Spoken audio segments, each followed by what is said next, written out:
Hello once again. To continue the topic, why are the concept of chain of command, authority, and unity of command substantially less relevant today than in the previous time period? Why?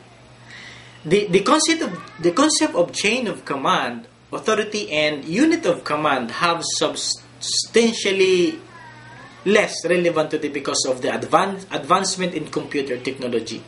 The trend towards empowering operating employees to make decisions that previously were reserved for management, the popularity of self-management and cross-functional team, and the creation of new structural design does include multiple bosses.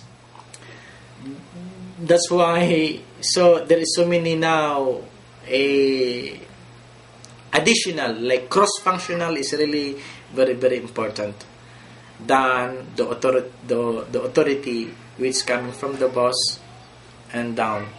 There is no any chance from the below employees to share their ability. Part of a common organization's design, simple organizational structures is part of it, because there are three parts of common organizational structure design. One is the simple organization, bureaucracy, and matrix organization. We will see about simple organizational structures. What characterizes a simple organizational structure? What are its strengths and weaknesses? The simple structures is characterized mostly by what it is, not rather what it is. I will repeat. Characterized mostly by what it is, not rather than what it is. Not and what it is. Okay. The simple structures is a flat organization. It usually has one or two vertical levels. One is the managers and one are the subordinates. Some other are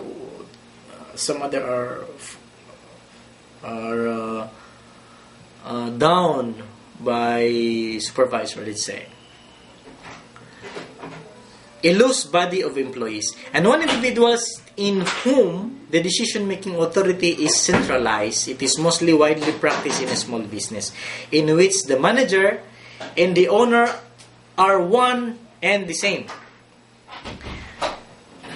Preferred in time of temporary crisis because its centralized controls. Its strengths, the strength is simplicity, speed, flexible, inexpensive to maintain, and accountability are clear. The weakness is that it is difficult to maintain in anyone other than small organization. As size increases, decision making typically becomes slower. It's risky. Everything depends on one person only. One person is a manager and the owner as well, and there is a clerk, there is a cashier, there is a supervisor, there is a salesman under in one manager, one the owner reporting them. So this is the simple organizational structures design. And the other common organizational structure design is called bureaucracy.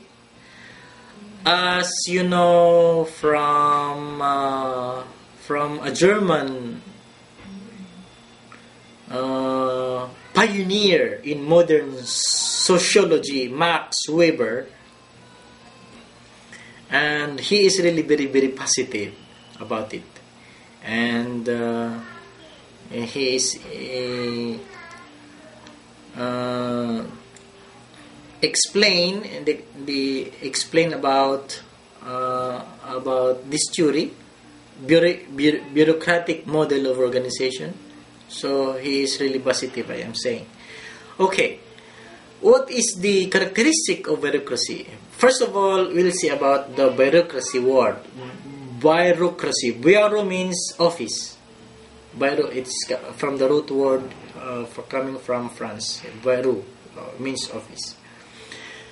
Bureaucracy is characterized by highly routine operation tasks achieved through specialization very formalized rules and regulation, tasks that are grouped into functional departments, centralized authority, narrow span of control, and decision making that follow the chain of command. It is really primarily strength, the ability to perform standardized activities efficiently. Bureaucracy can get by nicely with less talented and hence less costly middle and lower level managers. And the rules and regulations substitutes for managers' discretions. The weakness is that it creates subunit conflict. Functional unit goals can override the overall goals of the organization. And having to deal with people who work in these organizations with an obsessive concern with the rules. So it is called really a bureaucracy. It is really very positive way. Now, part of a common organizational structures also is a matrix organization. What do you mean by matrix organization? Matrix structures is used in advertising, in agencies, advertising agencies, research, laboratories, constructions company, and hospital, and others. It's combined two forms of organization. Departmentalizations forms.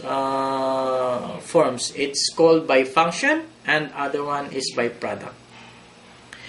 The strength of this by function departmentalization is putting like a specialist together. Function, as we have discussed earlier.